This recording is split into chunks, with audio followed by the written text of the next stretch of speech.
ఈ cake tea టైమ్స్లో పర్ఫెక్ట్గా ఉండిద్ది. ఇదే అండి సూజీ కేక్. ఎలా చేయాలో చూసేద్దామా? 1 కప్ సూజీ తీసుకొని మిక్సీలో వేసుకోవాలి.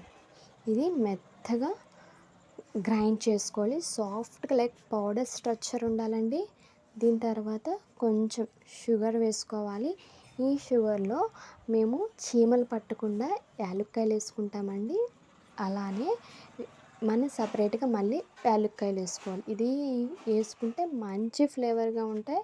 మళ్ళీ ఇది గ్రైండ్ చేసి మంచిగా పౌడర్ లాగా సాఫ్ట్గా ఉండాలండి. ఈ పౌడర్ని వేరే బౌల్లోకి ట్రాన్స్ఫర్ చేసుకొని, ఇప్పుడు ఇది హెల్దీ కేక్ కాబట్టి మన ఛానల్లో మొత్తం హెల్దీ కేక్స్ విత్ గోధుమ పిండితోనే ఉంటాయండి. గోధుమ పిండి 1 కప్ తీసుకొని కొంచెం సోడా, బేకింగ్ పౌడర్, కొంచెం 1 కప్ మనం దేంతో అయితే తీసుకున్నామో సూజీ ఆ కప్పుతోనే మిల్క్ కూడా తీసుకొని కొంచెం ఆయిల్, నో ఫ్లేవర్ ఆయిల్స్ అండి, ఓన్లీ ఫ్రెష్ ఆయిల్.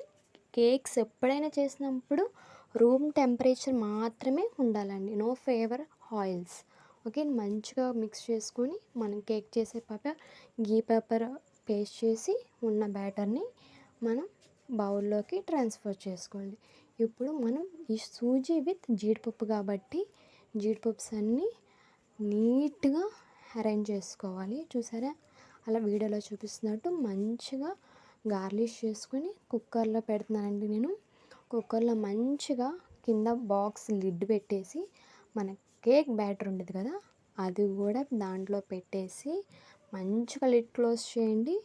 ఇంకా మధ్యలో తీయకుండా హై ఫ్లేమ్లో ఒక 10 మినిట్స్, లో ఫ్లేమ్లో ఒక 40 మినిట్స్ ఉంచండి.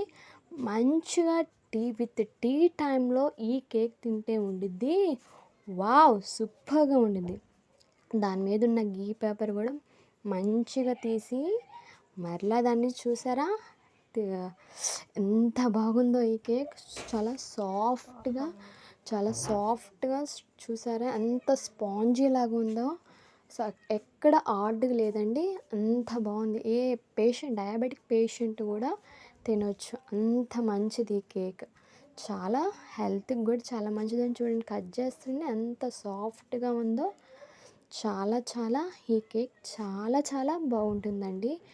లైక్ పిల్లలకి స్నాక్స్ బాక్స్లో కూడా చేసి మనం పెట్టొచ్చు, భయం లేకుండా పెట్టొచ్చు. ఎందుకంటే మనం దీంట్లో మన హెల్త్కి మంచిదైన గోధుమ పిండి యూస్ చేసాం కాబట్టి పిల్లలకి స్నాక్స్ కింద కూడా పెట్టొచ్చు. నెక్స్ట్ ఏ వీడియో కావాలో కామెంట్ చేయండి, చేసేద్దాం.